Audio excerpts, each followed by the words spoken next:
Today's meeting is being live streamed on the internet and a link is posted on the Oregon Lottery's website. Lady Clerk, please call the roll. Commissioner Patel? Commissioner Telford? Here. Commissioner Valdivia? Commissioner Wilcox? Here. Chair Sanhoff? Here.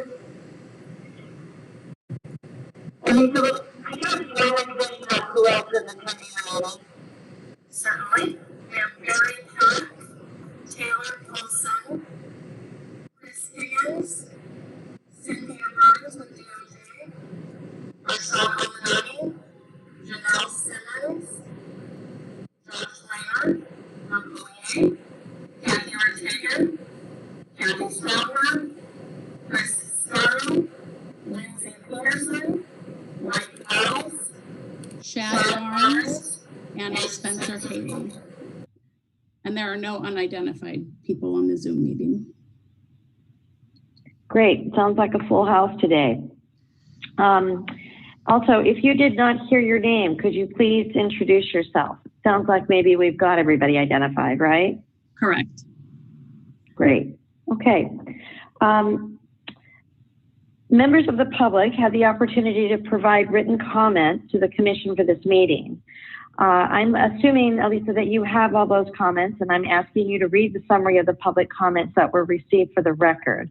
After you read them, a full copy of the written comments that were received and provided, they were also provided to commissioners in advance of the meeting.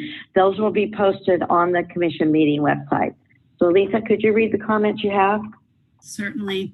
Chair Sathoff, Commissioners, Director Pack, for the record, my name is Elisa Zavala, Executive Assistant to the Director and Commission. Kitty Marks provided public comment in which she expressed concerns about the public comment portion of the Commission meetings being incrementally chiseled away. Ms. Martz also shared concerns about the reopening of video lottery retailers, specifically that retailers are attracting individuals who are experiencing symptoms of a gambling disorder and noted that they deserve special care. Ms. Martz shared some safeguards that can be put in place to help these vulnerable players and hopes that the lottery's responsible gambling team will remain focused on meeting the needs of these players during this critical time. Ms. Martz feels that the lottery expanded into online sports gambling without legislative oversight or approval and believes that the launch of the scoreboard platform was a rushed process that resulted in an organizational, legal, public relations, and financial catastrophe, noting that the lottery's credibility was compromised. Ms. Martz would like the Commission to be more transparent when it comes to introducing new products, including fantasy sports, and ask the Commission not to take a shortcut by using an emergency administrative rule process to launch this platform. Ms. Martz noted that the process of launching such an addictive platform should include consulting with experts, conducting research and prevalence studies, public and legislative discussion, and ensuring that a democratic process is adhered to. And that's the only public comment that was received. Thank you, Lisa. With that, we'll move to the first agenda item, which are Commissioner communications. And I would like to make a statement before we open for all Commissioner communications. I know that for most of you are aware that this is Commissioner Valdivia's last commission meeting. His term as a commissioner is ending. So I just wanted to share a few comments. Commissioner Valdivia has served on the commission for the past 8 years. All that time he has chaired the Commission Audit Committee, which to my knowledge is the longest tenure ever for this position at the lottery.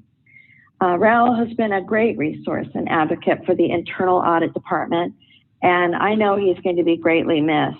For me personally, he has also been a great resource and a comfort to me as a chair of the audit committee. I always felt good because I knew that Raul was able to give me and the rest of the commissioners comfort about how well the lottery was working, that it was running smoothly, it was running in compliance, and appropriate in all of its processes. His background in not only in audit but with government, I think, has helped me so many times in the role that he's played. Those of us that have been fortunate enough to get to know and work with Raul know that he embodies the key qualities and characteristics of a distinguished audit professional, an individual of high character, integrity, ethics, and professional skepticism. I know that Raul appreciates hearing different perspectives on issues, especially hearing from the public at the monthly commission meetings, and that he appreciates the courage that it takes for members of the problem gambling community to share their stories. I want to thank him for his service, for his commitment to thoughtful engagement, for his support of continuous improvement here at the lottery, and particularly his support of me as I've evolved in my role as chair on this commission. So thank you, Raul. And I welcome anyone else's comments at this time, either about Raul or other commission communications you'd like to talk about. Well, this is Chris. I did not know this was Raul's last meeting, and so I'm taken aback a little bit. I can't imagine going to a meeting without Raul being there, offering such wonderful input, and I'm sorry that this has to be a meeting, his last meeting, on the telephone and not in person, so that we could all give him a nice, great big hug and thank him for such a wonderful service he has been to the lottery. So, Raul, I will miss you and hope our paths will cross someday in the future in person. Thank you, Chris. We may have to, when we all get back to normal, just have a little event where you come in and rejoin us for something, Raul. I felt the same way. It hit me like, oh no, we're not meeting and this is it. Right. I'd like to say a few words unless others have something else to say before I do. Raul, can I jump in before you? Sure. Real quick. Thanks. So I first met Raul when I was newly appointed Deputy Secretary of State, and this was back in the 2008-2009 period. Raul was a staff auditor at Secretary of State's Audit Division. And I didn't have much opportunity to work with you directly, but what I remember was having a reputation and being impressed with his character, professionalism, and sharp questioning. So years later, when I came to the lottery, I was delighted to see Raul was chair of the Audit Committee, because I knew that committee had been in good hands. So as the director, I want to represent the views of just some of the staff, Raul, about your time with us. Internal Audit would like to wish Raul the best in his future endeavors and are happy to hear, and commissioners, you may not know this, that he will continue to serve the state of Oregon in his appointment to the Board of Accountancy, pending Senate confirmation. Lottery administrative and program staff appreciates that Commissioner Valdivia was always willing to be the driver to Bend in the snow when we had commission meetings there. The staff enjoyed a safe driving experience as well as getting to know Commissioner Valdivia in a personal level. And Raul, I just want to add my personal thanks to you for your commitment to this organization, to your integrity, authenticity, and transparency. You took your responsibility as a commissioner to heart and asked the tough questions. At the end of the day, I was always confident when I had your support. You did 2 tours of duty in road shows on retailer commissions, and your insight in that process was very helpful. I and the entire extended family of the Oregon Lottery offer you our sincerest gratitude and wish you the best in your future endeavors. Remember us as you lend your expertise to other organizations and take a little bit of what you learned from your time with us and make another corner of state government that much better. We'll miss you. Thank you, Barry.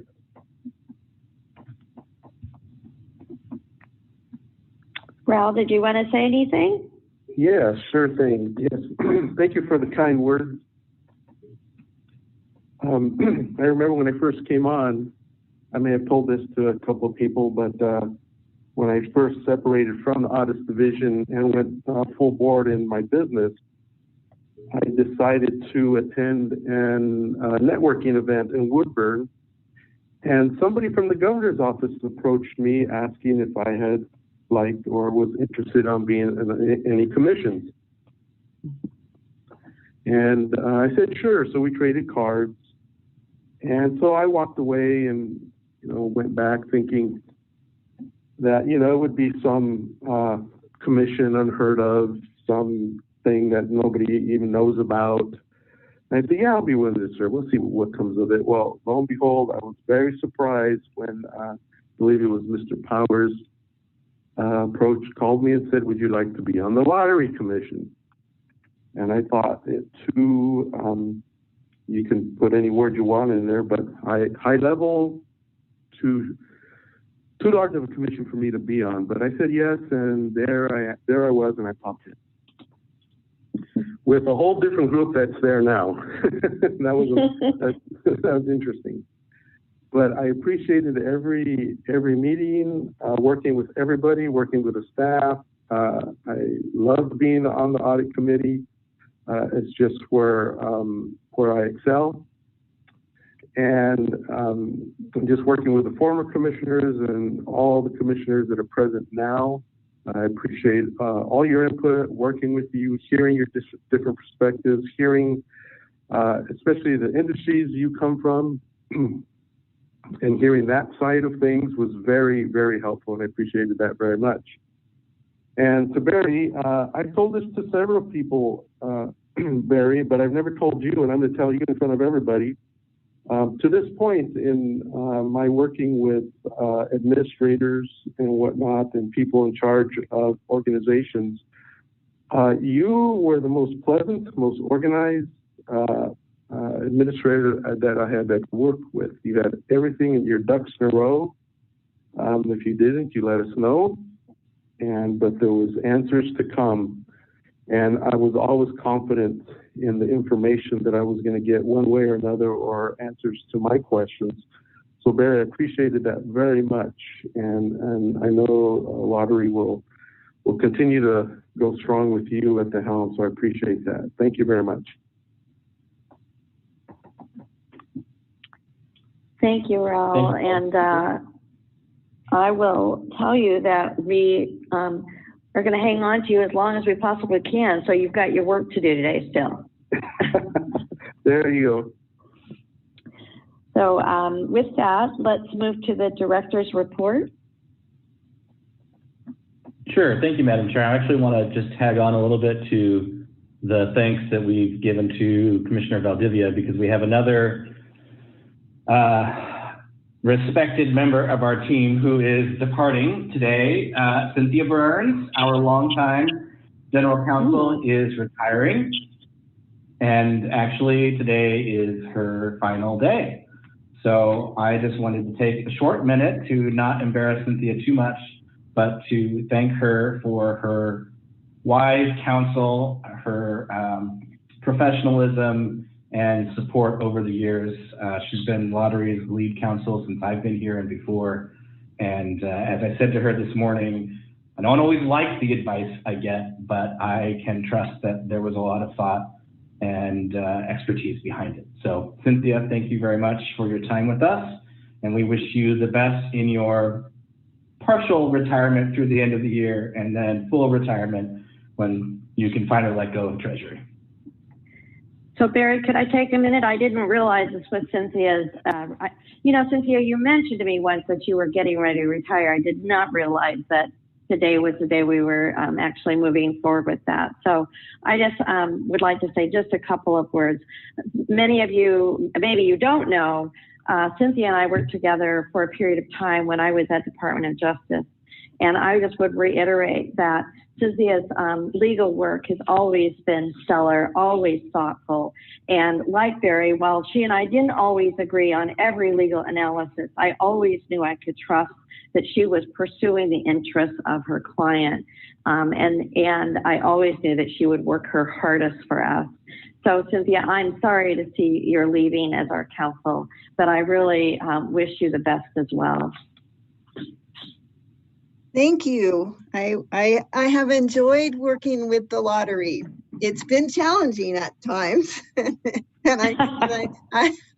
I hope that your statutes get updated someday. But it has been an interesting, very interesting client to work with, and I have enjoyed it.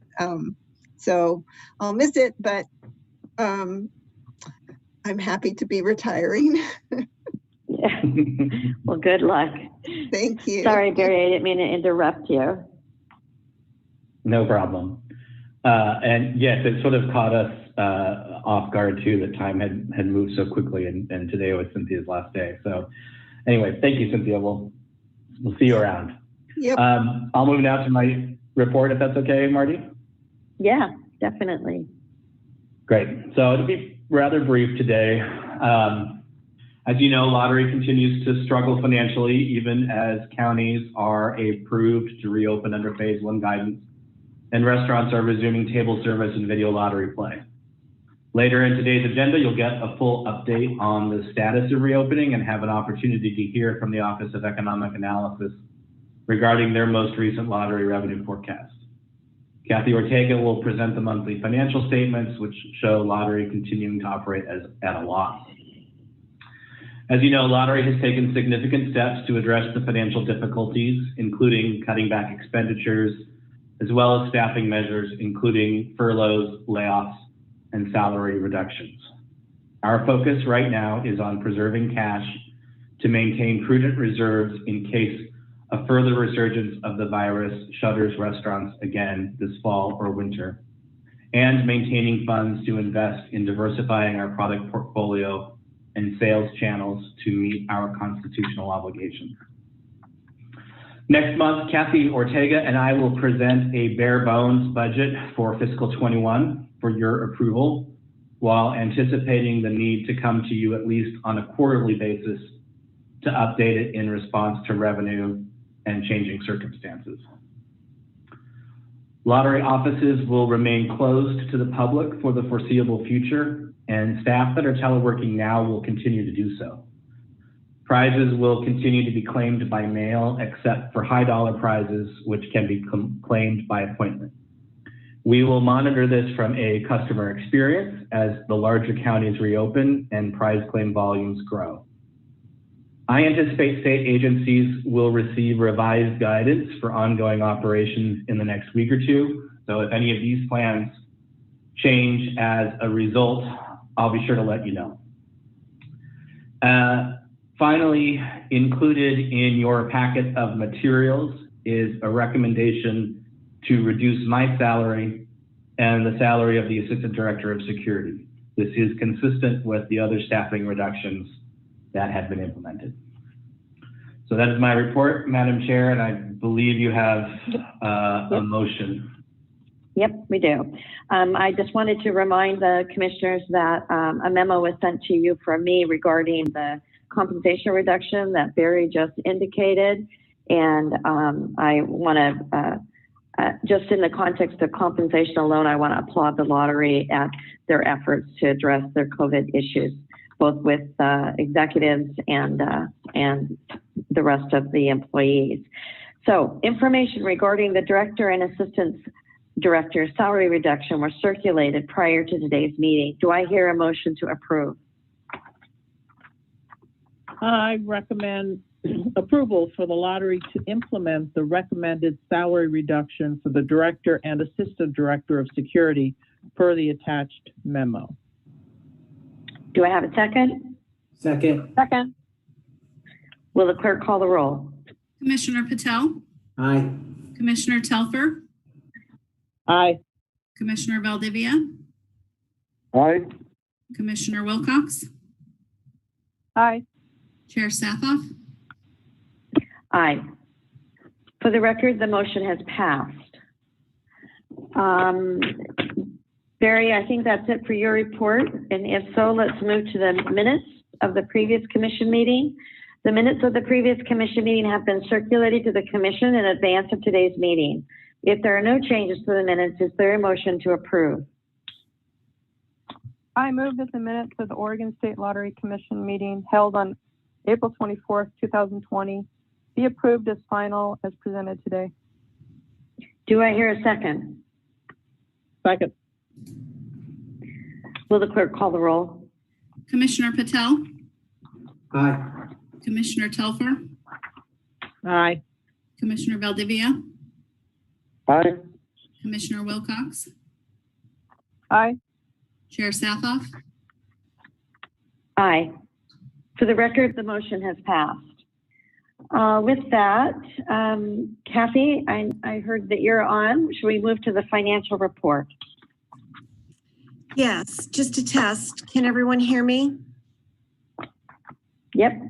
Yes. Okay. Good morning. For the record, Chair Safoff, Commissioners, Director Pack, for the record, my name is Kathy Ortega, Chief Financial Officer for the Oregon Lottery. And we're going to quickly go over the operating statement for the month and the period ending April 30th, 2020. In your materials, if you would go to the monthly operating statement for April, we're seeing some numbers here that we haven't seen in terms of trends in the past, but we had actual revenues for the month of April of about 8.3 million, which is about 90 million, 89.8 million under the March forecast for that time period, which reflects the first full month that we did not have video sales. What you're going to see going forward until things normalize is we're going to have a lot of positive variances. I can explain for you that the one reason that we have a negative variance on tickets is because our ticket revenue with video lottery going away, a bit of revenue has gone towards tickets, scratch tickets, and we are selling more than forecast. So our ticket expense is going up accordingly. On the salaries, wages, and benefits line, what you're seeing there is the fact that most of the savings that you will start to see from the furloughs and the reductions that we spoke of earlier, you'll see the benefits coming through in the June, July, and August timeframe. So we were at full staffing levels for the month of April, and we are also attempting to get our liability for the unfunded PERS liability where we think it's going to need to be at the end of the year. So we're doing some catch-up accruals. So that's why you're seeing a variance there. For net profit, we lost 4.9, almost 5 million for a $67 million unfavorable budget variance. Moving to the year-to-date. Kathy, before you move on, can I just say that this is the one time in my experience with you in these presentations that I wish you could say this was a timing difference. Believe me, I wish I could also.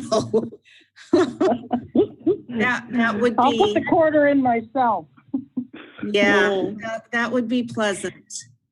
On a year-to-date basis, yes? Kathy, I do think though, I would note that even though the salaries, wages, and benefits, we're not going to see that impact. I have to say, it looks to me like in your direct expenses that you guys attempted to take some quick measures and managed to save some money there.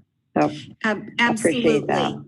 And you will see more of that in the coming months. You know, it's a little bit difficult cruise ship, as I always say, but you will see more of those actions coming through in the numbers. Yeah. If there's no other questions, I'll move to the year-to-date statement with net revenue of 816 million on a budget of 951 million, $135 million under budget. As you can see, I mentioned tickets, but we are still favorable on a year-to-date basis. We talked about salaries and benefits, and we are about $51.4 million unfavorable to the budget for the year-to-date period, which includes the month of April, which we had no video revenue. Moving on. Yes. Sorry, I was just going to say it could have been much worse. You guys did a nice job of moving as fast as you could. Yes. Moving on to the schedules of services and supplies, you're seeing a negative variance there because, as I believe you were informed, we made the decision to not bill our retailers for their or telephone line charges while they were not operational, and we absorbed those expenses, which we normally bill back. And so we had a negative variance of 587,000 for the month as a result of that decision. And you'll probably see that again for one more month. And then as retailers are coming back, and the 2-month period that we talked about, you'll see that number go back to a normal level. I also have the balance sheet for you as of April 30th.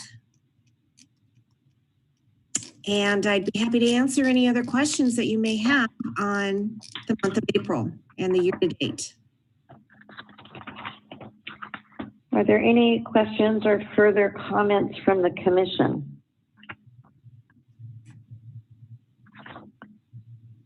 Hearing none, is there a motion to approve the monthly financial statement?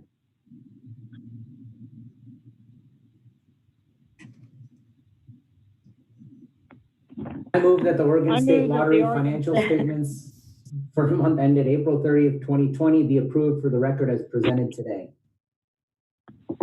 Do I hear a second? Second.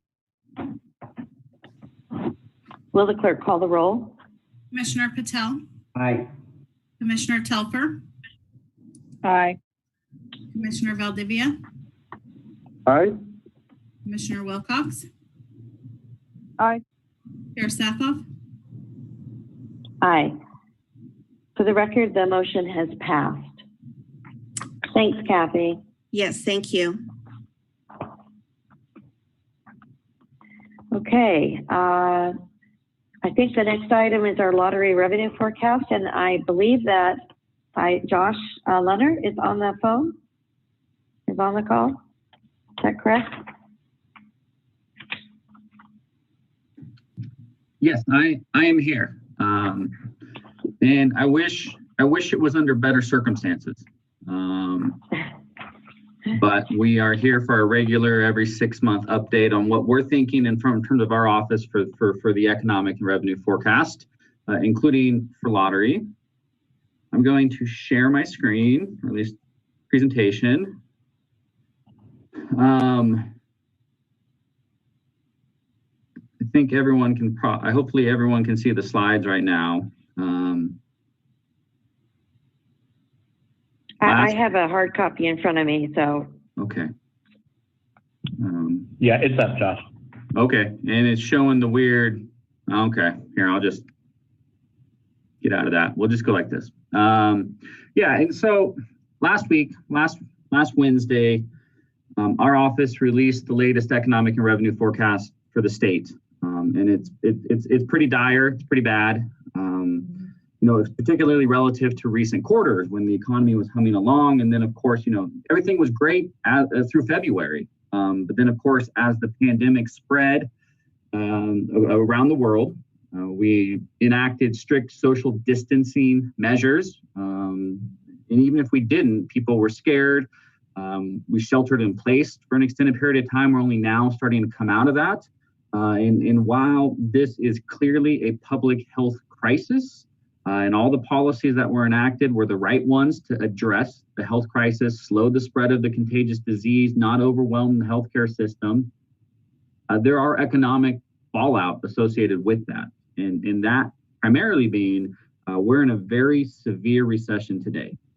The deepest we have seen on record in Oregon, with data going back to 1939. So we don't have Oregon data for the Great Depression, but you know, we're getting closer to that range. It's worse than the Great Recession, worse than the early 80s when the timber industry restructured and the like. And so that's what this first chart, this first slide is designed to show is employment loss by recession in Oregon. As you go down into the negative territory, that's how many jobs were lost in the state. And then as you work your way back up to zero, that's the recovery phase of the business cycle. Once you hit zero, that means you have as many jobs as you did prior to the onset of recession. And then as you get above zero, you're into expansion and record territory and hitting all-time highs again. As you can see, we're really, really deep right now. We're expecting some good growth in the quarters ahead and certainly the years ahead, but it's going to take a while, right? Even if we get clarity on the public health side faster than expected, even if we get a vaccine or an antiviral treatment or whatever the case may be, you know, sooner rather than later, it's still going to take years to climb out of this. There's going to be permanent damage that we're going to talk about here in a few slides. That's really going to weigh on the economy. It's going to take a while to get all these things back, but we'll get some of it back immediately. We're already starting to get some of it back immediately. Some of the best indicators we're seeing are actually the video lottery sales. As consumers are feeling more confident, they're venturing out of the house, the cabin fever, they're trying to relieve, and they're playing some entertainment, playing games for entertainment. So I think, Josh, yes. I just have a question about this graph. I want to make sure I'm reading it correctly. It appears as though the 2020 recession, the red line, looks like it comes back faster, a steeper incline than the others that you've compared. Am I reading that correctly, or is it just a function of the visual? No, that's exactly correct, right? We're thinking this will be a stronger, faster recovery than we have seen in the last couple of cycles, for three main reasons. And we'll get to those here in a minute, but if we're looking at the shape of this chart, you'll notice a very severe initial drop. We're thinking our forecast is for 21% job loss in the state of Oregon overnight, and a 23% unemployment rate. The April employment report just came out last Tuesday, the day before our forecast, so we didn't get to use that at all for our forecast. That showed 14% job loss in April. And so it's not quite as severe yet, but the May report's going to be worse. So it's going to be somewhere worse than the 14% we saw in April. Where exactly the bottom is, percentage-wise, we're unsure until the data come in. But we're somewhere around the bottom now, right? I think there's a good case to be made that May will be the worst month that we have, and then June and July and August as we move forward will be better. But it's just this descent is so severe. That's going to take a while to recover. You'll also notice we get a strong rebound in the second half of the year, that kind of initial V shape. associated with that red line, that's really as the social distancing restrictions continue to lift, right? They just started lifting a couple weeks ago. We now have 34 of the 36 counties. Washington's going on Monday. Multnoma's going in a few weeks, a couple weeks, June 12th, I think they're thinking about. So most of the states starting to see some rebound in economic activity as people shelter in place to a lesser degree. So that's going to drive a rebound in the economy, but it's going to take us from, really, really dark scenarios to something resembling a bad recession. The rebound is going to be far from complete this fall. And so there's still yes. Josh, this is Commissioner Telfer. Given the fact that the real unemployment numbers are 14% and you've projected this graph using 23%, do you see a major difference in that obtaining that 0% instead of mid-century to be less than the 5 to 6 years out? Oh, that's obviously a possibility that we have overshot the forecast and the severity of the recession and the nature of the recovery. That would be a first on record for forecasters. Typically, as you know, Senator or Commissioner, former Senator, we dole the pain out slowly over a year. Every quarter we come in and say, oh, it's worse than we thought, it's worse than we thought, it's worse than we thought. And we've really tried our best to kind of pull the Band-Aid off at once this time. And part of that had to do with the nature of this, right? As of late March, we knew we were in recession. We didn't have to argue about it. We didn't have to wait for the data to come in. We have to wait for the data to come in to know the specifics and what the shape of this line will look like in reality. But we knew there was a bad recession overnight, and so we made our forecast accordingly. Thanks, Josh. Of course. So that's the big picture outlook. And we're thinking again, the recovery timeline is faster than what we went through last decade for three main reasons. The first is that there were no economic problems in February, or no real economic problems in February. There's always issues. There's always things regarding, particularly in Oregon, housing affordability and corporate debt at the national level was getting high. There's some issues, but there were no major economic problems that were restraining growth. This is a health crisis that has economic fallout. So we don't have to fix things in the economy to grow again. We have to fix things on the health side that then would allow the economy to grow. So that's one reason. Another reason, the next two reasons are about pent-up demand for consumer spending and federal policies to try and limit the amount of permanent damage we're doing during the shutdown phases. And that's what kind of the next couple of charts are about. The first one, and this is very important for the economy, and obviously has a direct one-for-one relationship with the video lottery outlook, or lottery more broadly, of course, is a form of pent-up demand consumer spending. Right now, we've been suppressing economic activity to spread this, to slow the spread of the contagious disease. And so households are actually building savings today, right? They are unable to spend as much money as they normally do. We just got a report this morning that showed like the savings rate is like it's 30% in the U.S. A U.S. income report just came out. It's like the record high savings rate today because we're not able to spend as much money as we normally do. Plus, we got the recovery rebate checks deposited or in the mail from the federal government, the one-time rebates.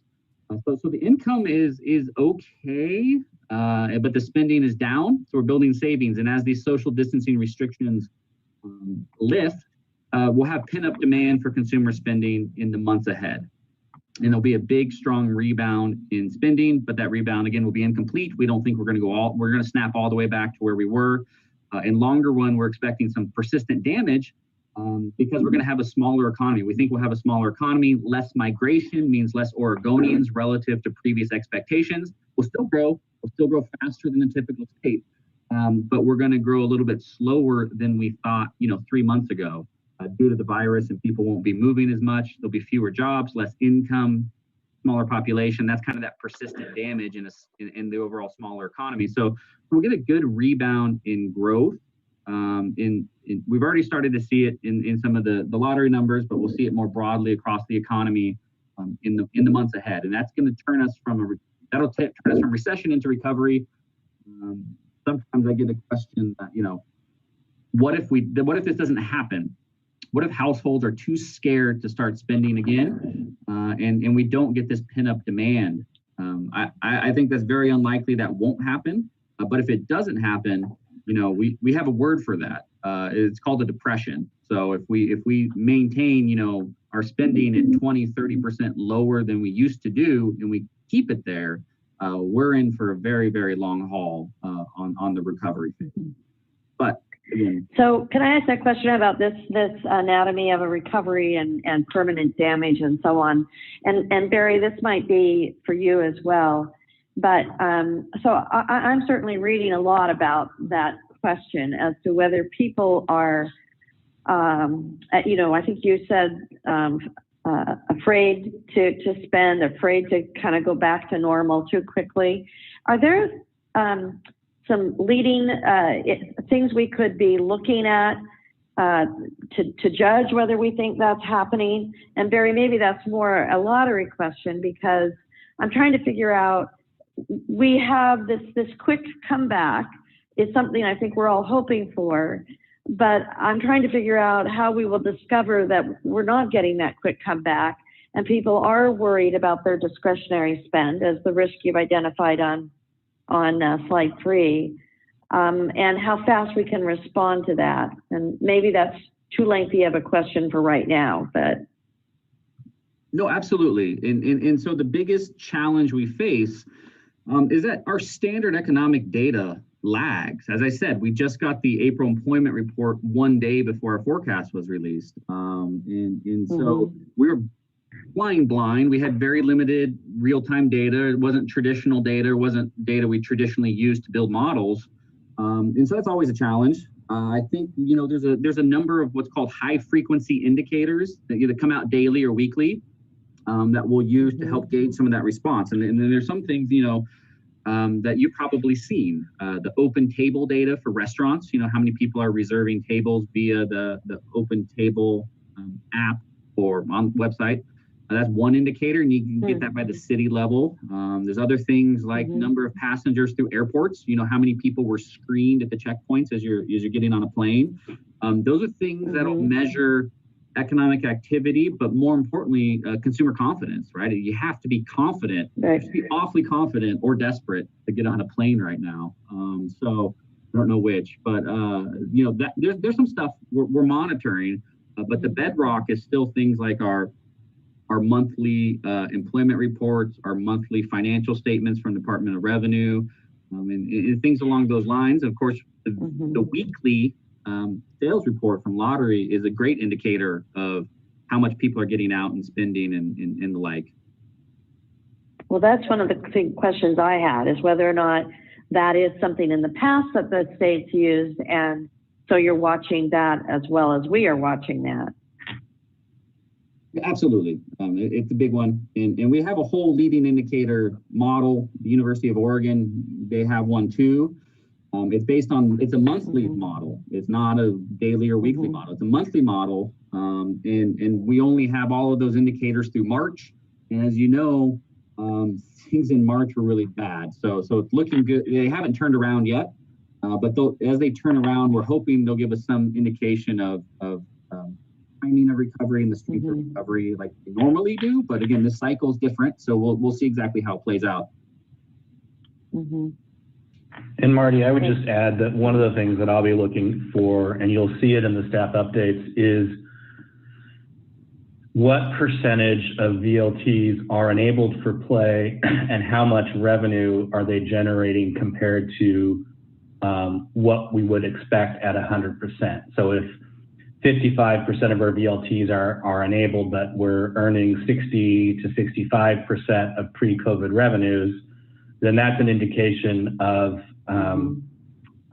increased play and an increased spend. So the other thing that we'll be thinking about is that even as as counties reopen and restaurants open, there'll be a lot less standard entertainment options available for a while, sporting events, concerts, right. you know, those sorts of things. And so will consumers move more of that spend into other forms of entertainment that are available, like lottery games? We're certainly seeing that in other jurisdictions where, you know, unlike Oregon, where we lost 73% of our revenue overnight, other jurisdictions that don't have video, or where video is only in casinos or in other private operators, their sales are actually going through the roof as people move their entertainment spend somewhere else. So there are a number of things that we'll be watching. They're not directly tied, but there'll probably be some indication of the strength of consumer confidence.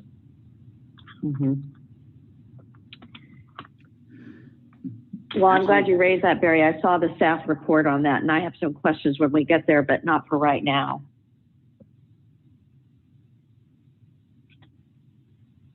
Sounds good. So before we get to the lottery numbers in our latest forecast, I wanted to highlight, you know, when I mentioned federal policy and permanent damage are really the things we're worried about the most. You know, for legislation, the federal government has actually moved quite quickly. You know, in the CARES Act plus some of the other assistance programs. They're working on package 4. They've been working on package 4 for a while, so we'll see what's in it. But, you know, the things they were doing in it and the policy so far are great. The concern is all of the federal aid that has been passed was designed like everything will be okay in July.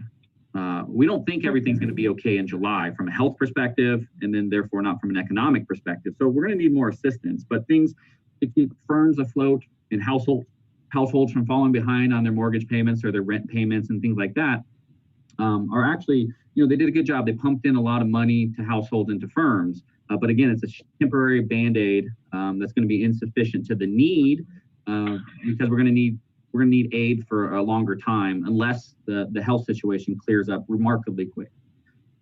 Here, that 23% unemployment rate is going to be bad. It's going to be catastrophic. Even when it drops closer to 10%, it's still going to be a bad economy in years to recover. But it's going to be another thing entirely if there's no companies left over to hire these workers back, right? If we see massive amounts of firm closures during the phase where sales were suppressed or when the revenues don't come back enough to make them, you know, viable businesses, then we're going to have massive economic problems. Of course, then you could also have fewer lottery retailers overall. And the concern there isn't so much that sales might not be made up elsewhere. If your favorite bar or restaurant closes, but you want to play video as your form of entertainment, you can probably find another one just down the street if you wanted to. And so that's probably a little less of an issue. I think the bigger problem on the retailer front would be if we do see a lot of bars and restaurants close in the months ahead, then are banks going to really be wanting to lend to a new restaurant in August or September when we don't have clarity on the health front and we don't have clarity on whether we'll go into another round of strict social distancing and the like? So I think lending activity due to the uncertainty of the virus could weigh on startup activity, which would then directly translate into a potential number of retailers. Now, chatting with OLCC. The next round of OLCC license renewals is due here in a couple of weeks. The ones that were due in March last quarter looked good. They said they looked normal. People weren't giving up yet, but they're waiting to see, you know, how these quarterly renewals look, and that would be some measure of firm closures in the leisure and hospitality industry. And of course, you have to have the OLCC license, right, to be a video retailer. Slide 5, moving on to slide 5 is the change in the forecast for video lottery sales. This is quarterly sales, last forecast versus this forecast. And you can see it's a big reduction. You know, initially as we were putting this together, we had 0 sales for the current quarter for April, May, June. But then as we got closer to the release date, right, county started opening up, and we have some small level of sales in there. But I would say, these near-term risks to this forecast, that particularly that spike down, and maybe next quarter too, the risks are all to the upside right now. Unless, of course, we get a second wave of cases and we have to go back to strict social distancing. That's our pessimistic scenario, our double dip recession scenario. But in the baseline, the risks are all to the upside. Clackamas is opening up, Salem opened up, Washington and Multnomah are coming in the next days or weeks. So I think the risk is all upside in the near term. Level of consumer demand and pent-up demand is probably quite high. The risks over the next couple of years are kind of more balanced. We certainly could be higher. People are more confident. They go out to eat more. We don't have to worry about the public health as much, or could be worse in the sense that people are more hesitant. They're only dipping their toes back in the water. Maybe sales come in at 60% of previous expectations or 60% of pre-COVID level of sales instead of closer to 80% like we're building into the forecast.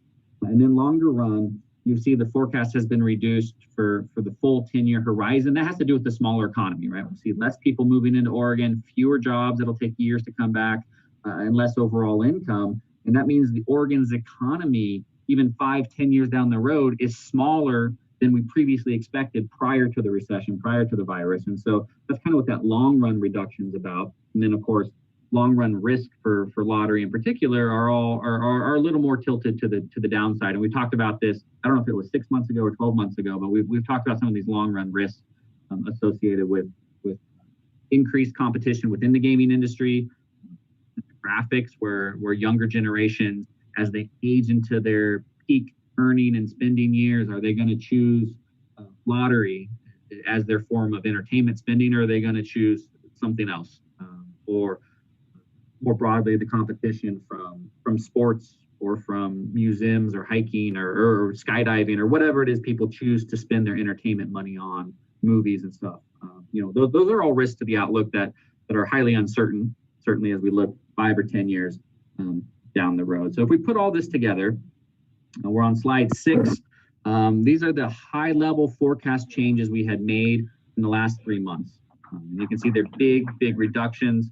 The current biennium 2019-21 has been reduced $370 million in revenue, 25%, because we're seeing the current months where we're going to come in at, it's going to be down 80% relative to expectations, and it's going to be closer to 50% in the next couple of quarters relative to previous expectations. So the big changes due to the nature of social distancing and the impacts associated with spending. But it's down throughout the horizon, and it kind of peters out. Next biennium's down less in the percentage terms, and then the one after that a little bit less as well. But you can see big changes as I think Kathy mentioned, as Barry was mentioning. Some of the traditional stuff has done better. Scratch tickets have been up considerably in the last couple of months, but that doesn't offset, of course, big negatives or big losses on the video side of things. And I just added last bullet point there about a double dip recession, because this is something that is maybe increasingly, the probability of something along these lines could potentially be increasing. And some of the reports we've seen, this would be 2 reasons this could happen, or a combination of them. One would be on the health side of things. If we get a resurgence in cases this fall due to a seasonal component of the virus, or the fact that people just simply aren't following the health guidelines, they're not wearing the mask, or they're not keeping 6 feet apart, or they're crowding into indoor activities and things like that. Whatever the case may be, and we have to go back into strict social distancing phase again, that would be a double dip recession. The other one would be an economic double dip recession driven by the fact that all of these federal aid packages phase out this summer. More businesses would fail, leading to another round of layoffs. Households would fall behind on their mortgage and rent payments because the expanded unemployment insurance isn't extended, and things along those lines could lead to another double dip later this year, and then that would have a significant revenue impact as well. But of course, these things could be better. We have an upside scenario too, where revenues would be $50 to $100 million higher than what you see here, If we got faster clarity on the public health side of things and that economy recovered quicker, like recovered in 2 to 3 years instead of 4 to 5 years, that sort of thing. So I mean, our forecasts are always uncertain. The future is always uncertain, but even more so today, especially because this, again, is a public health crisis that we're trying to translate into the economy and what it would mean for state resources. With that, that's all I had prepared for today, but I'm happy to answer any further questions or keep the discussion going as you would like.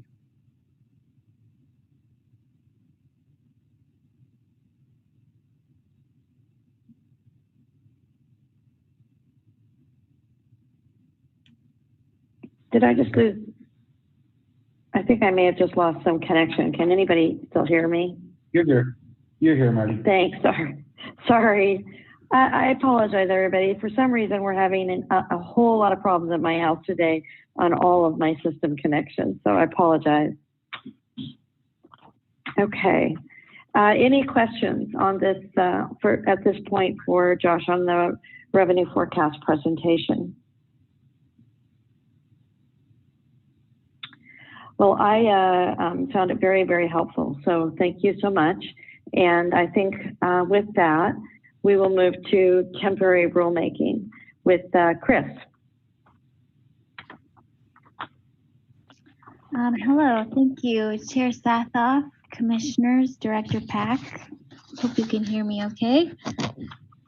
For the record, my name is Chris Scaro, and I'm the Rules and Policy Analyst for Lottery, and I wanted to update you today about 2 temporary rulemakings that are underway at Lottery. The first temporary rulemaking you should be somewhat familiar with was to reflect some of the decisions that Lottery made regarding how we would manage video lottery terminals in those counties who were approved earlier this month to enter into phase 1. It's a fairly simple rule that explains that during the COVID-19 state of emergency and the subsequent phases of reopening, retailers must be in compliance with official guidance about the safe placement, operation, and maintenance of VLTs. The rule commits that the lottery will inform our retailers about these requirements and provide assistance to retailers to help them comply and to actively investigate reports of non-compliance. This rule also requires retailers to provide information to Lottery that we need to verify compliance, allows the Lottery to conduct on-site inspections, and explains possible failures for consequences to comply. You and our audience can read the full rule in your meeting materials today. The rule remains in effect as a temporary rule until November. It's not clear at this time if we would need the commission to adopt this as a permanent rule. I would hope that we would not need this rule beyond November, but I will report back to you either way. Chris, on the compliance on the compliance part of this rule, if we get a report that shows some non-compliance, my assumption is that I read from the rule that we'll inspect and we'll make a determination, but I'm assuming that what we're going to do is try to keep them in, get them into compliance, and give them some time to do that. Although I don't think to get them in compliance under these rules, it should take them that long. But I also suspect that at some point, if we have a repeat offender, that your option is to terminate. Is that what we're doing? Exactly. So we're going to treat this very similar to any other contract violation.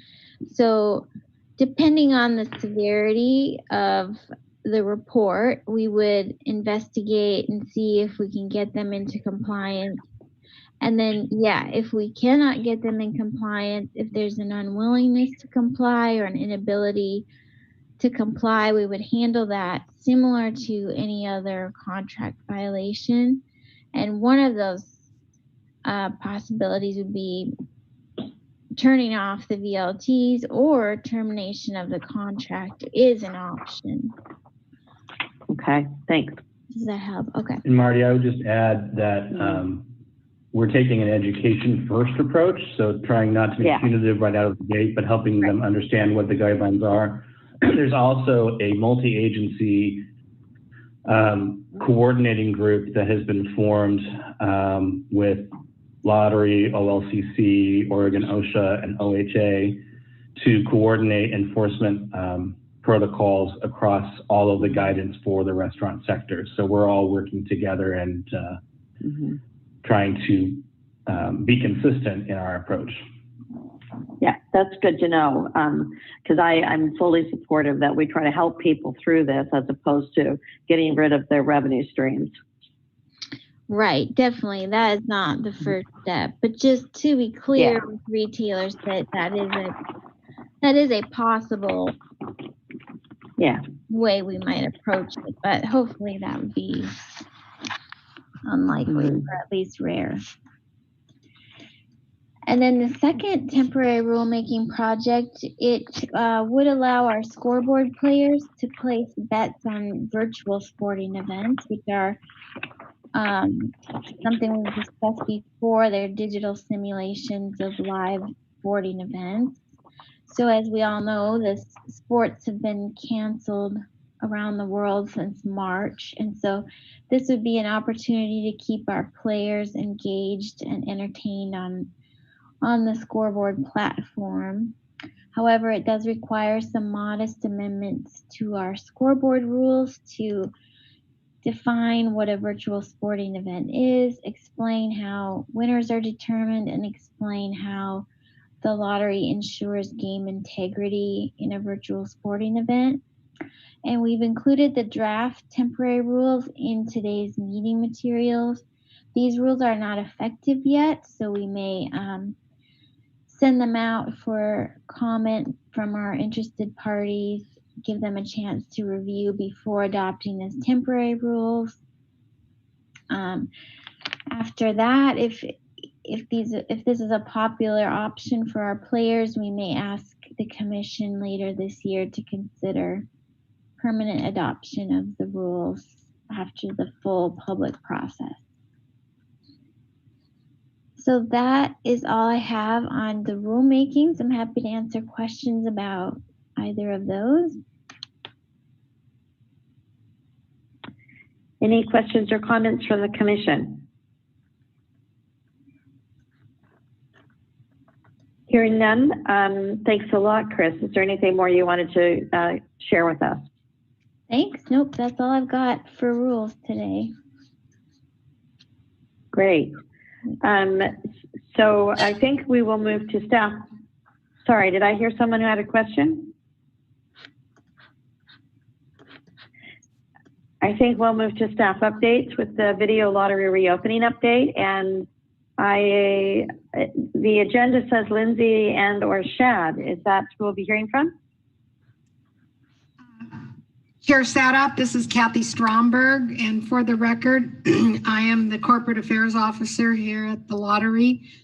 Chair Sadoff, Director Pack, and Commissioners, we have two updates for you today. One is on the reopening, and Lindsay Peterson will be taking you through that presentation, as well as Spencer Haley's on the phone, who does a lot of the data analytics of this reporting, and also Farshad and I are here to answer any additional questions regarding that. We also have a second presentation around Play It Safe campaign, which is a new strategy that we're putting in place that we wanted to share with you today. So with that, I will move to Lindsay, and I'll drive for you, Lindsay. Awesome. Good morning, Chair Safoff, Director Pack, Commissioners. For the record, my name is Lindsay Peterson. I'm the manager of the gaming products portfolio for the lottery. Can everyone hear me okay? Good? Yep. I can hear you. Yep. Awesome. Yep. So, As promised, we're going to talk about the video lottery reopening status, give you some numbers, and talk a little bit about what we have been doing to support the retailers in the field. So we're open, which is awesome. We're open in 34 counties. 74% of the retailers are active in those counties. And we have about 56% of our VLTs reporting revenue. So the reason that we have 56% reporting revenue is because these numbers allow for the safe physical distancing in the field. So we've turned some VLTs off and some VLTs on. Operationally, to enable these VLTs, it went really smoothly, smoother than I think we thought. So that was great. When the counties reopened, before lunchtime, each day that we had counties reopening, we had all of the VLTs enabled that were available for play. I will say that we have over 1,000 retailers statewide that have requested VLT moves, meaning they want us to come out and help them move the terminals so that more of them could be enabled. We're working through those. We have about 500 of those requests pending. So our tech staff is out and about. It's taking about 2 weeks to get through those at the moment. That may shift as more requests come in, but right now that's our time frame. And we've also seen an increase in volume into our call center. So many of our retailers are calling in. Predominantly, the increase is about the retailer requirements related to COVID, the distancing requirements, or these requests to have us come out and help them move their terminals around so that they can have more space. The good news is we've been able to resolve 82% of those inbound calls over the phone. So at the first point of communication, we've been able to resolve those, and the remainder are being sent out to the field for our technicians to resolve.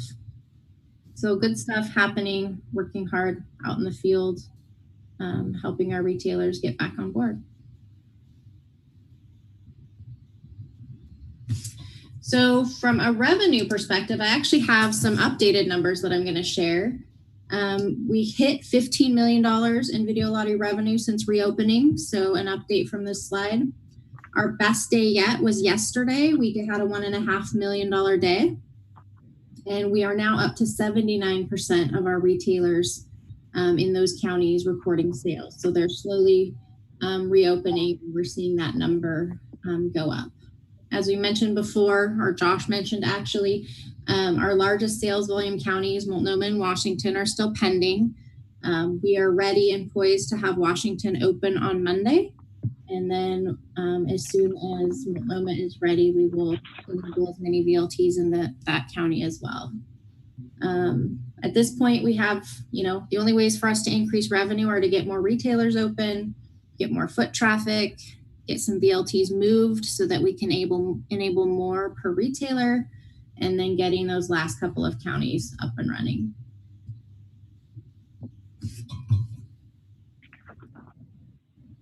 So from kind of an individual VLT, I'm sorry, go ahead. Do you have a question? Lindsay, I have sort of I think you've answered it in some or all of these slides, but bear with me because I'm not quite sure I've got the answer from these slides. So of those VLTs that have started generating revenue again, are they generating the revenue at the level we would expect?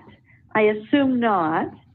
And if not, are we tracking the gap? And the reason I'm trying to figure that out is as a projection over time, trying to figure out as VLTs come back, what do we expect to be the loss, even though they're back and operating? Because there's got to be some impact of the social distancing, the not able to have as many VLTs operating in one position, in one area, even though they're up and running. And I'm trying to figure out from these numbers, which of these numbers tells me what that gap is. And is that what we expect going forward as more and more VLTs come back? So that makes sense? Yeah, Chair Sathoff, that does make sense. I'm going to refer to a few of the numbers on this particular slide that I just popped up. This is VLT. I'm in a hard copy, so you'll have to tell me what slide page you're on. I'm sorry, on slide 5. Okay. Mm-hmm. The revenue per VLT per day, these terminals are working hard. They're at $335. Mm-hmm. Typically, on average, we have 200 to 220 pre-COVID. Is a real healthy number for VLTs to be performing at daily. So these terminals are actually working hard. And then if you look at the box, the 56% of pre-COVID VLTs reporting revenue, and then if you go back to slide 4, we have 58% of our pre-COVID revenue. So it actually aligns pretty well to the number of VLTs we have in the market, and then pulling the same amount of weight. So I would say they actually are at the levels that we would probably exceeding our expectations. I think they are at the levels that they need to be at our pre-COVID numbers. Does that make sense? Why does that? Yeah, it does. But why does that not make sense to me logically? If we're telling people to reopen, you have to have social distancing, which means that I'm assuming it means that they're not going to be able to use as many machines right next to each other. Wouldn't we have some impact of lost revenue? So we're not performing at the overall level that we were before, because you're right, we only have 56% of our VLTs. Okay, but we are among the 56% of VLTs, they're performing at 58%. They're performing. Yeah, I get that. I'm more interested in looking ahead as what does this mean for us as long as we have to reopen under the social distancing and the protocols. So I think you answered my question as to what the loss might look like. Yeah, I think we'll be at about 60-ish% of pre-COVID revenue once the other counties open, kind of across the board. Okay, thanks. Yep. And that aligns with our 25% that we're forecasting. I'm just trying to make all the numbers tie together. Yeah, you're right. You have to kind of connect the dots across the slides. So yeah, I believe that makes sense. Okay, thanks. Yep. I didn't mean to interrupt you. Go ahead. No, that's great. So just back on slide. Yeah, let's move to slide 6. Thanks, Kathy. So slide 6 is really just a representation of the active versus inactive retailers in the areas across the state. And this just really shows us that we do have a healthy distribution of active retailers. We don't have any major pockets where there's no active retailers available to our customers. For the counties that went live beginning 5/15, we're seeing about a 21%. I think that dropped a little, but a 21% inactive retailer rate. So we're monitoring that for the more recently open counties to see if that trend's similar, so that we can start to make some projections about, how many retailers may not reopen.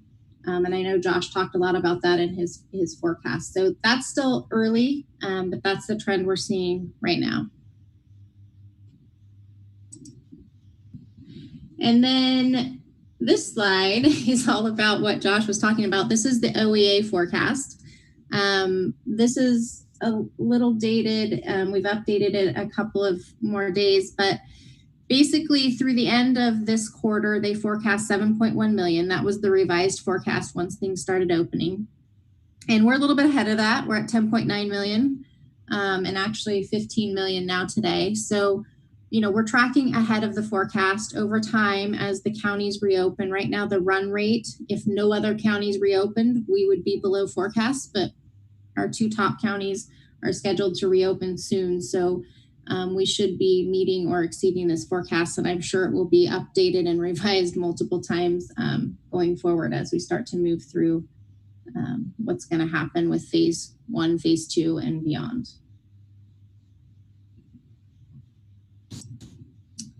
So those are really the numbers. Are there any other questions on the numbers before we move into some of the other stuff? No? Okay. Nothing for me. Okay. So one of the other things. Anybody else? Sorry. Go ahead. Sorry. Mm-hmm.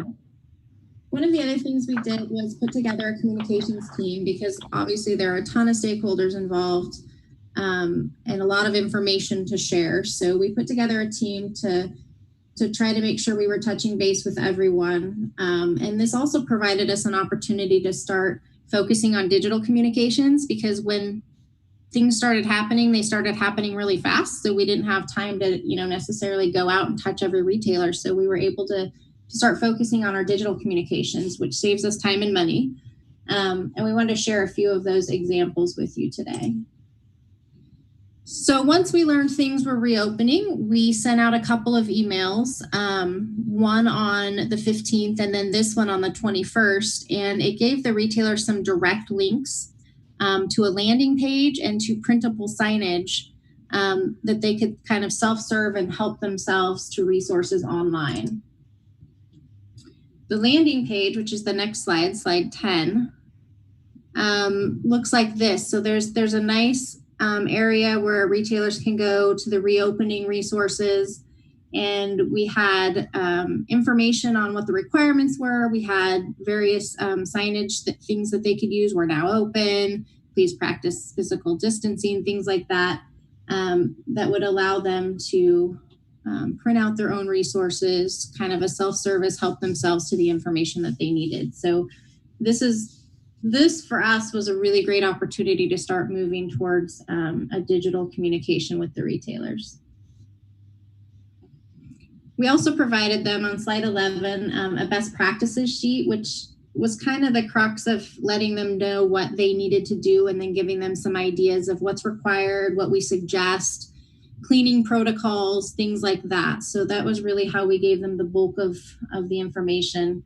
Our field sales staff has also been out in the field since reopening, checking in on the retailers, giving them guidance on the requirements, providing them training and things like that. So we're out and about.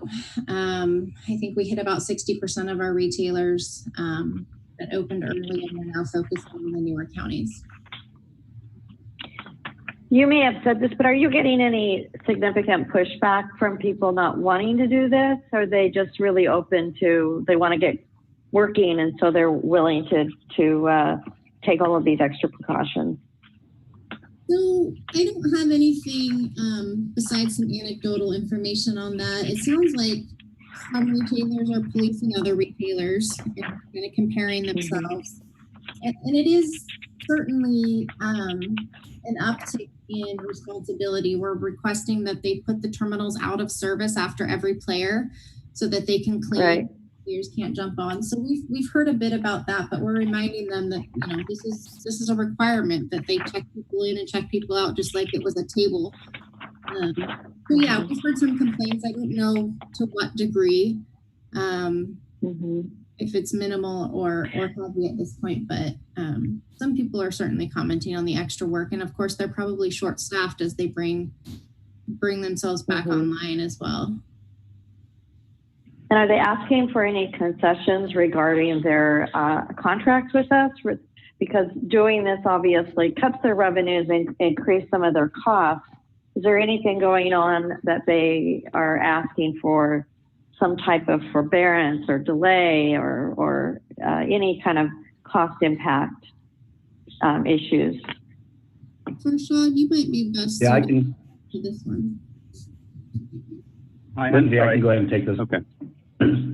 Go ahead. Go ahead. Well, no, I would just say, Marty, we aren't seeing any concerns or issues with the contract. Where we are working with retailers continuing is on the drawdowns of the funds that are owed to the lottery, the payment terms, and the insufficient funds issue. There are some questions about whether we'll continue to waive telco charges, which we can't and won't. But we are working with retailers where we can on those payment plans. Now, some retailers aren't as cooperative, and so we're having to take different actions. But most people are really trying to do what they can, balancing, I think, some real hard, their own financial cash flow issues, right? Thanks. That's what I was wondering. Appreciate it. So finally, what's next? We all know that we have 2 counties remaining. Washington County is scheduled to open Monday. We're ready. That's about 11% of our pre-COVID revenue. And then when Multnomah is ready to come on board, that's 26%. So these are heavy hitting counties for us.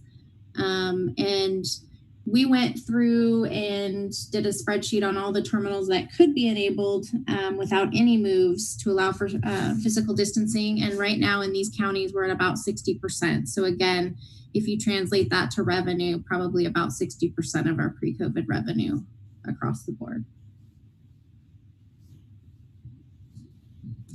So that's it for me. I'm going to pass it to Shad, but if you guys have any questions, we can chat about that now or at the end of his presentation.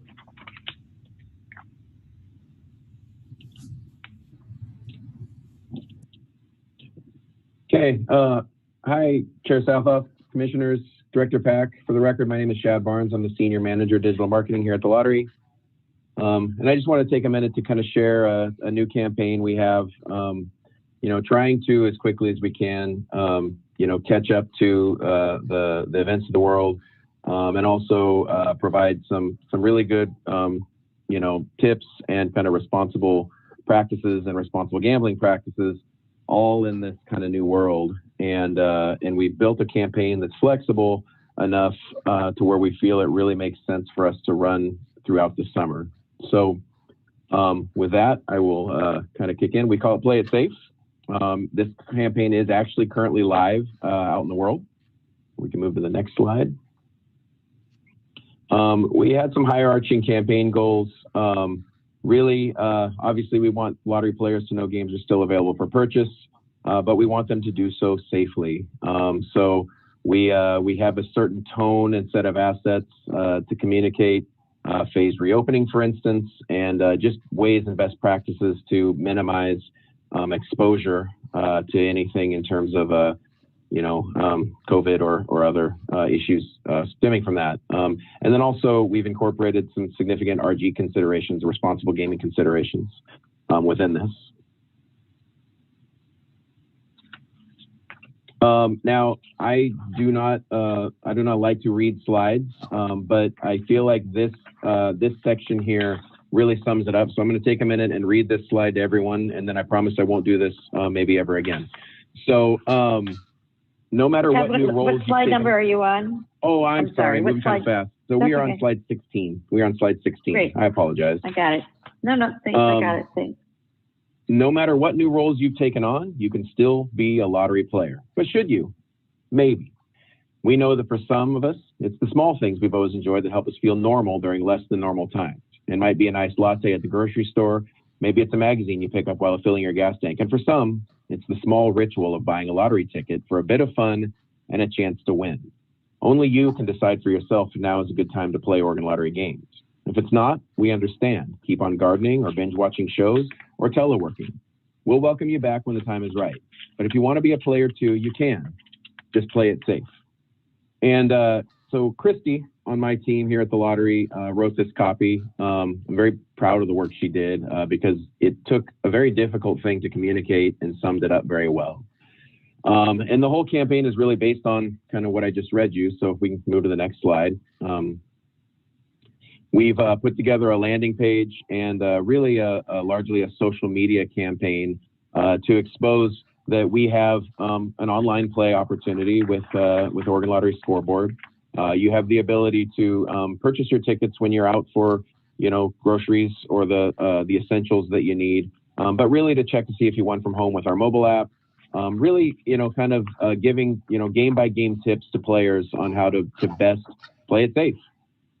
And one of the big pieces is we reinforce the responsible gaming messages that in this time of financial difficulty, lottery will not make up for lost income. And so we try to do what we can, without hitting people over the head with it. We try to do what we can to say that in an appropriate manner. So in order to kind of make all this tangible and make sense to a customer, we've built out some of these persona-driven narratives. So we told you in some recent other meetings about some of the social media contests we run to keep products out there.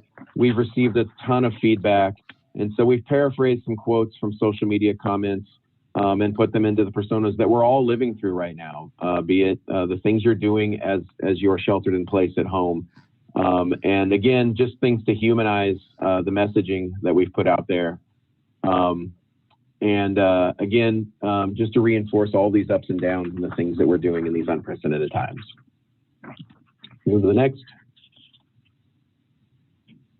And we are moving to slide 19, Chair, if you're keeping up on your paper driven. Yep, thanks. Kathy, can you scoot me to the next slide?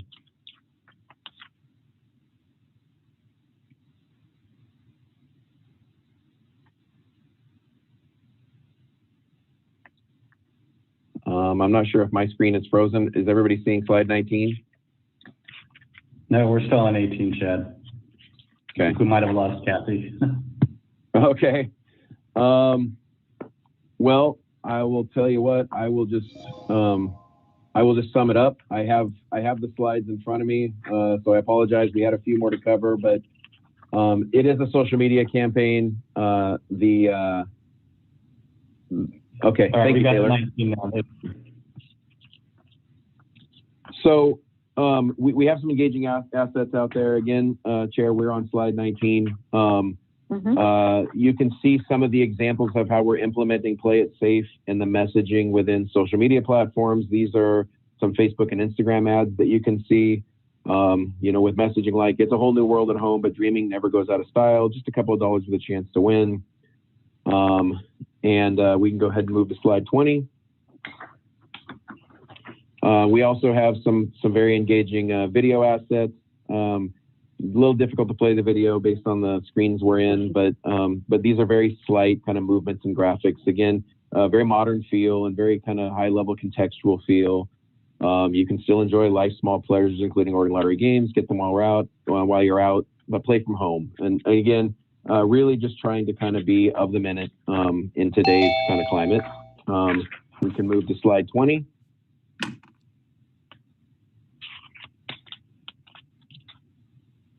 Oh, sorry, Taylor. Yeah, there we go. So just to kind of sum all this up, we are now on slide 21. To sum all this up, we have an internally built campaign, very limited spend of production and media to run throughout the summer is under $15,000. We'll reach over 200,000 Oregonians, and we've already gotten feedback because the campaign is out there. It's been highly engaging and very impactful. And we feel that as the summer progresses and as we open in the more highly populated counties, that we know that we've already set up ways to remind folks of how to social distance when they do kind of visit Video Lottery or continue to play the games available at traditional retailers. And with that, I think that sums it up. Do you have any questions? Questions or comments from the commission? I appreciate that what you're doing is trying to make a limited spend, but I like the limited spend maximize results. I couldn't tell, but from the hard copy slides, it looks like you've had some positive responses to some of this approach. Yeah, it's been very well received. As this campaign is running, predominantly on social media, it's really easy to get fast feedback on these things. And I can just tell you, I don't have direct metrics in front of me. We run a ton of different assets, but very well received, very engaging, and a lot of positive feedback thus far. Great. Well, thank you. Thanks for the whole team on this presentation. I guess, once again, if there are any questions or comments, Lindsay, Chad, or Kathy, feel free to ask at this time.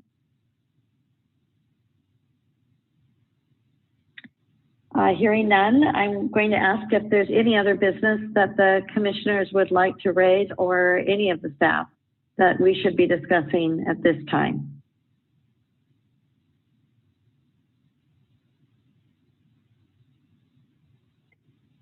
Okay, seeing as I don't hear that anyone has any other business, this concludes today's meeting of the Oregon State Lottery Commission. The next meeting is currently scheduled on June 26th. Please check the Oregon Lottery Commission meeting website as it gets closer to the meeting date for meeting details. Thank you all for attending today's meeting, and the meeting is adjourned. Thanks, everybody. Thank you. Thank you. Bye-bye. Bye-bye.